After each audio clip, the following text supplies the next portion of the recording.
Uuwi lang natin galing trabaho, time check. Ayan, alas 9 ng gabi. Ayun, positive mga kalapatids. Si Natalia ba yan?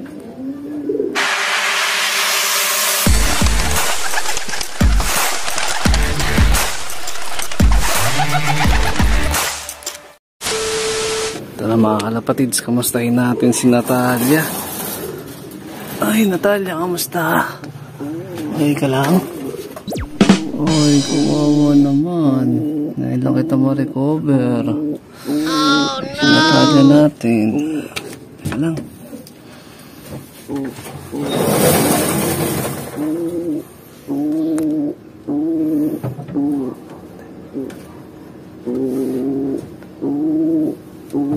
Kulang nga yung isa. A few moments later. Ngayon lang natin ma-recover etong si Natalia dahil nung araw nga o nung oras nang dumating siya nasa trabaho na ako. Check natin kung kakain siya. Ayan. Ba naman yung ibon natin. Ayan. Buti na lang may nakaredy tayong ilaw dito. Ayan, no? Kain na, kain. Kain na. Gutom talaga siya mga ka-iyo. Sabing hirap ng lipad niya. Pabalik dito sa lap natin. Ayan. Pagaling ka. Palakas ka. Dahil sasabak pa tayo sa third lap. Ayan, time check natin. Anong oras na ba? 9:10 na. Sige na, kain na. Kain na, kain na. Oo na. Kain na, bilis. Kain ka na nga. May nag-itlog pa nga doon na kalapati natin, no? Kain na, bilis. Kain na, kain na. Kain na.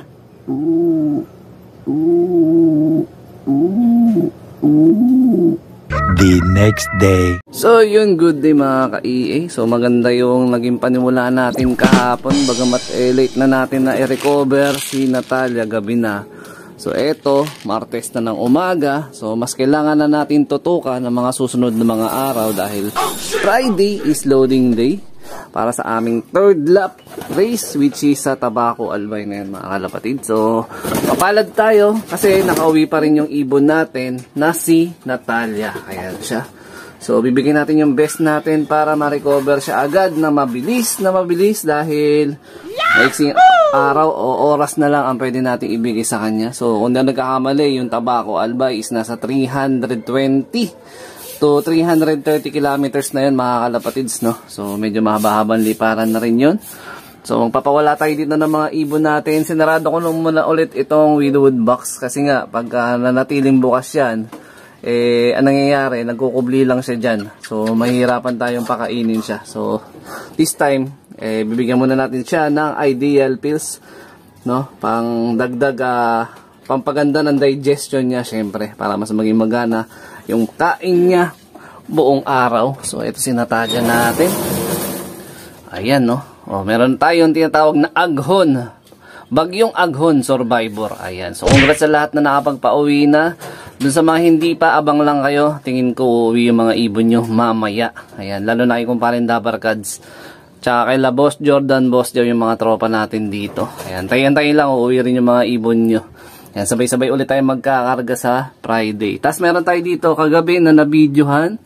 Ito si Japan Dagit. Nag-itlog siya. Kung daw nagkakamali, ang kapares niya dyan si Lakas Tama Ayan, no, nag-itlog Kaya lang, hindi naman natin maipapapisa pag ganyan Hindi ko naman pwede kasi lagyan ng paso yan kasi mas malulundo, mabigat yung paso Oh no!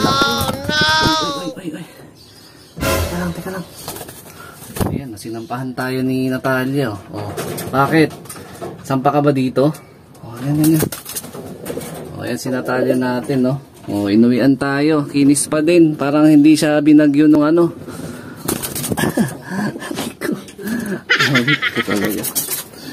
Teka lang. Sampa ka ba dyan? Teka lang. Yan mga kalapatids. Ito si Natalia natin. Oh. Ayan, oh. Ito yung tatak ng bagus niya. Ayan. Laki ng ninipis ng katawan niya. Pero ngayon pa lang naman din kasi tayo magsisimula mag-recover sa ibon natin. Kaya, ayan, medyo loloban na yung katawan nito. Baka mamaya or bukas. Kaya makakain na siya. Kaya nag-aalala lang ako dito sa ibon na to. Kasi nga, nabubuli siya dito. Wala pa akong plano na ibalik dito si Red Batusay yung kapares niya. Plano ko, ibabalik ko yung kapares niya. By Thursday siguro. Pang motivate hanggang Friday. No, ayan. So, ito yung ibon natin. Buti na lang, hindi siya na-disgrasya. Ayan, oh. Malakas pa ibon natin. Kailangan lang talaga natin pabawiin ng ayan, oh. Pabawiin ng katawan. Tama po ba yun? So, speaking of itlog, nung nakaraan, nag-itlog na talaga si Natalia. Kapares niya nga dyan, si Red Batusay. So, dahil nga, masisira yung kondisyon natin kay Natalia. So, ang ginawa nating remedyo is nagpa-poster na naman tayo sa ibang breeder ng itlog ni Natalia, cross doon kay Red Batusay. So eto is meron sila ditong healthy na dalawang pisa. So ito yung poster parent nila.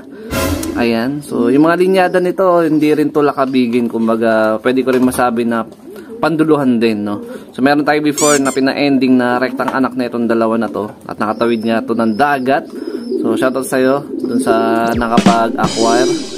So this time, sinakripisyo ko nung nakaraan yung itlog nila. Pinamigay natin sa mga kalapatids natin dyan sa may tindahan. So paunahan nga lang. So nangyari, itong pinisa nila dito is ito na yung rektang anak ni Red Batusay cross kay Natalia. Ayan, no. Kakapisa lang nito nung nakaraang araw. Ayan. Ayan yung anak niya. So halos magkasing sukat, oh. Masipag kasi magsubo itong dalawa na to. Magaling mag-alaga. Ayan. Halos lahat naman sila ganon. So, this time, yung isa, isusuksukan natin ng PHA combined sa BFRC, which is pang MacArthur race natin.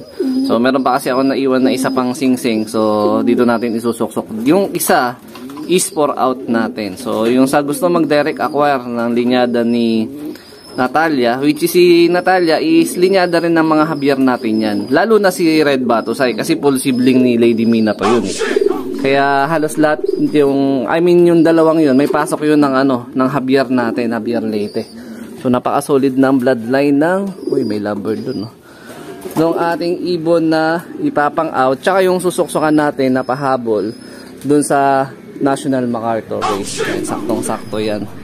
So dito is papakain tayo mamaya lang ng bahagya. Tapos monitoring number 1, observation para sa kondisyon ng ating ibon kung magiging maintain ba yung pagganda ng kondisyon niya o meron siyang something na nakain or nainom sa gitna ng paglipad niya pabalik dito o pagtukod niya. Ayan. So nandun tayo sa portion na ganun na observation tayo.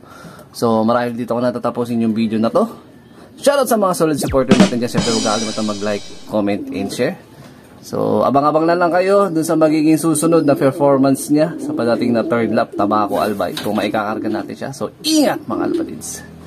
Keep safe. God bless. Sana ma-recover agad natin na mabilis tong si Natalia para makapwesto siya.